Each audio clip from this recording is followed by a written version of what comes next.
তো প্রিয় বন্ধুরা, তোমরা সবাই কেমন আছো বলো? আশা করছি সবাই খুব ভালো আছো। আমিও খুব ভালো আছি। রাতের রান্নাবান্না শুরু করে দিয়েছি। এটা আমাদের রাতের রান্নাবান্না।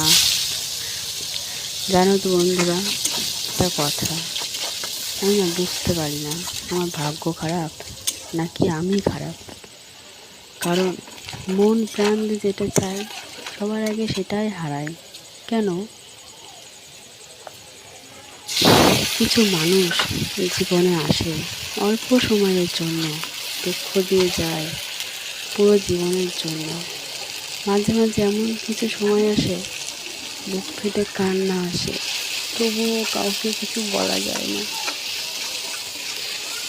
লোকে ঠিকই বলে এই পৃথিবীতে কেউ কারো নয়, কিছুটা মায়া আর বাকিটা অভিনয়। দেখো, গল্প করতে করতে রান্নাটা হয়ে যাচ্ছে। আমার রাত্রের রান্না মাংসতে যা যা লাগে সবই দিয়ে রান্না করছি। আমি ভালো রান্না করতে পারি না, যেটুকু পারি চলে যায়।